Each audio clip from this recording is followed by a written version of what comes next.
একদম নরম তুলতুলে মুখে দিলেই মিলিয়ে যাবে। ঘন্টার পর ঘন্টায় রেখে দিলেও এই সুজির হালুয়া শক্ত হবে না। যতবার বানিয়েছি ততবারই এত প্রশংসা পেয়েছি সবার কাছ দিয়ে, তাই ভাবলাম আজকের রেসিপিটা আপনাদের সাথেও শেয়ার করা যাক। তো এই রেসিপির জন্য প্রথমে এখানে আমার লাগছে হচ্ছে সুজি। তো এখানে আমি প্রায় হাফ কাপ পরিমাণে সুজি নিয়ে নিয়েছি, তাতে প্রায় 1/4 কাপ মতো দুধ দিয়ে সুজিটাকে ভিজাতে দিয়েছি। সুজিটা যাতে বেশ কিছুক্ষণ ভিজে একটু ফুলে ওঠে। এখন সুজিটাকে সাইডে রেখে দেব। চলে যাব ডাইরেক্ট এখন গ্যাসের দিকে।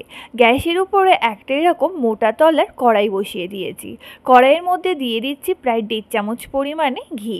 ঘিটায় মেল্ট হয়ে গেলে এখন এর মধ্যে আমি কিছু ড্রাই ফ্রুটস দিয়ে দিলাম। ড্রাই ফ্রুটসগুলো একটু লালচে করে ভেজে তুলে নিলাম। এখানে আমি কাজু বাদাম আর কাঠবাদামটা এরকম মাঝখান থেকে কেটে দিয়ে দিয়েছি।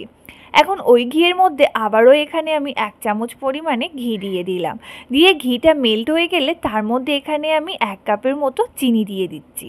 চিনিটা দিয়ে ভালোভাবে নেড়ে চেড়ে ক্যারামেল তৈরি করে নিতে হবে। ক্যারামেলটা যখন একদম পারফেক্ট তৈরি হয়ে যাবে, মানে ক্যারামেলের এরকম সুন্দর একটা কালার চলে আসবে, সেই পর্যায়ে এখানে দুধটা অ্যাড করে দিচ্ছি। এখানে আমি প্রায় 3 কাপের মতো দুধ নিয়ে নিয়েছি। দুধটাকে এখন পুরোপুরি এর মধ্যে অ্যাড করে দিলাম। এখানে আমি গরুর দুধ নিয়ে নিয়েছি, আপনারা চাইলে পাউডার দুধটাও গুলে এখানে ব্যবহার করতে পারেন।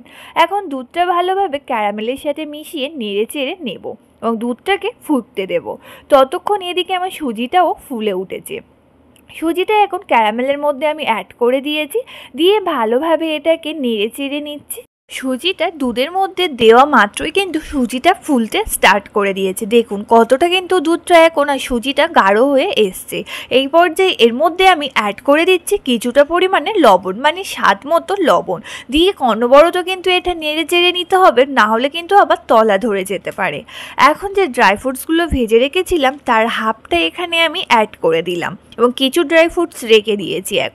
এখন ড্রাই ফ্রুটসটা দিয়ে আবারও ভালোভাবে নেড়ে চেড়ে নিচ্ছে। দেখুন কতটা কিন্তু ক্রিমি হয়েছে, আপনারা কিন্তু দেখে বুঝতে পারছেন।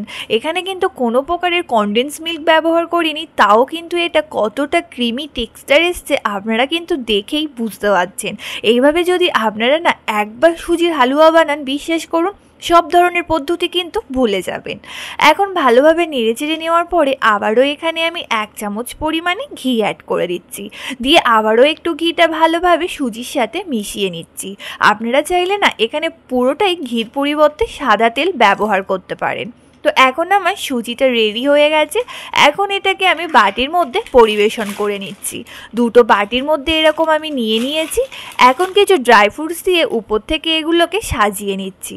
দেখুন এটা কত সুন্দর কালার এসছে এবং কত সুন্দর এটা দেখতে হয়েছে। এটা খেতেও কিন্তু অস্বাভাবিক হয়। একবার হলেও বাড়িতে ট্রাই করুন। তো চলুন আজকের মতো টাটা।